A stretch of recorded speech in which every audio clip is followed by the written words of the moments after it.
So we found the Disneyland churro recipe online. Thank you, Disney. Yes, I'm here with my mother. Hello. And we're gonna try our best to recreate it. It's not the full-size churros, it's just little churro bites, and we're gonna hope it goes well. So you could follow along with this, but probably not because I don't know if we'll get it right. We may not. All right, so we have all the ingredients already measured out and laid out. Oh, you need to read this. I don't have my glasses on.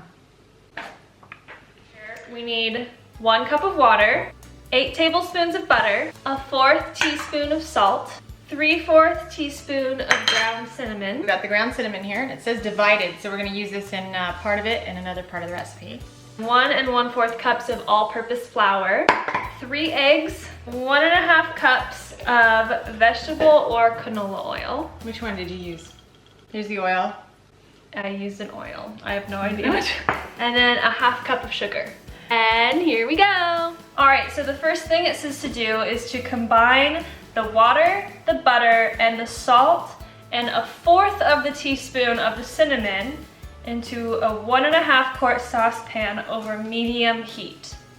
We're gonna stir it and we're gonna bring it to a boil, it says. So fun, this is the first of the Disney recipes. We're gonna look up some more. I know they have some amazing oatmeal cookies. I don't know, they even have these awesome sourdough bread bowls. I wonder if they have that.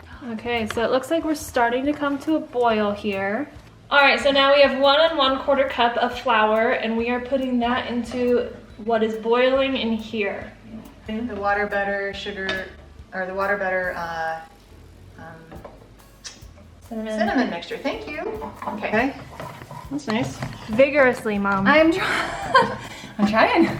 So after we stir vigorously and form a ball, we remove the heat and let it rest for 5 to 7 minutes. Oh, okay. I think this is a ball. I think this is good, right? Yes. We think that's right. That We've looks never like done it before. Pretty good to us. There's the ball. So we move from heat and let it rest for 5 to 7 minutes. So.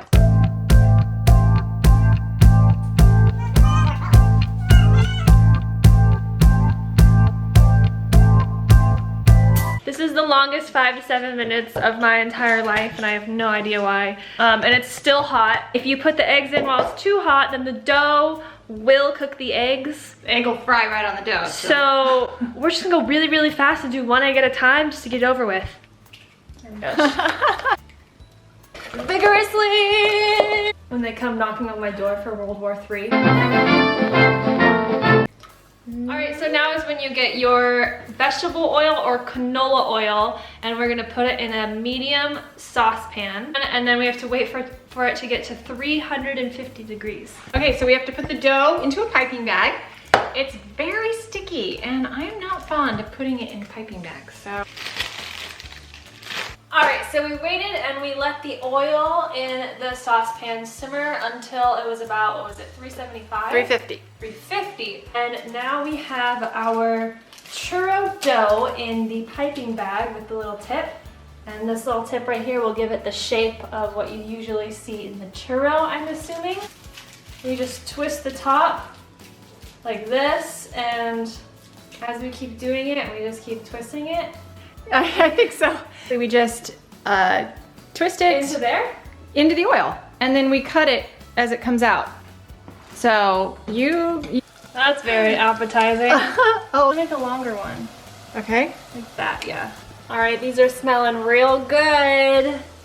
Okay, it's just to take them out when they're a nice golden brown, and there's only a few right now, the ones we did first. So what you do is when they look about ready, you let them drip on a paper towel after you take them out, just to get some of the excess oils off. It smells like the Orange County Fair right now.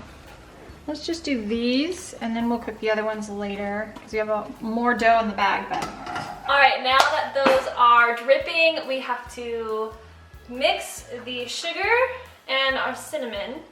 Take one, let's take this one, and I guess just pop it in there. Completely, hopefully it catches. Get a little up close of it.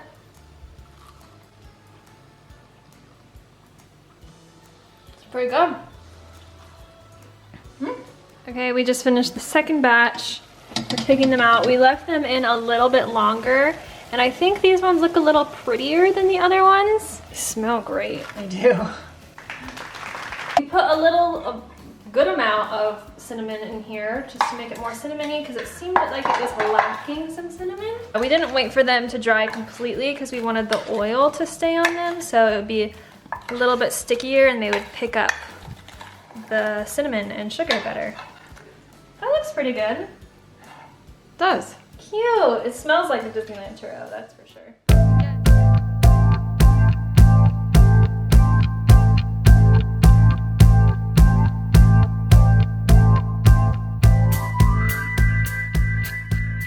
Okay, that was us making or attempting to make the Disneyland churros. Thank you for watching. I hope you guys will try this at home. Maybe do it a little bit better. Super fun. Yep. They're delicious. Have one, Heather. Okay, my camera just died, but we made a new discovery with these churros. When we were putting them out of the piping bag into the saucepan, the corner opened up, and so it started letting out just blobs of dough, and so it turned it into these little puffy things, and they kind of look like the Disneyland beignets. They do. So now we're gonna put powdered sugar on them and see if they taste anything like it. Oh, those look good. Oh, that'll be fun. There we go. And that's something else. Okay, thanks for watching.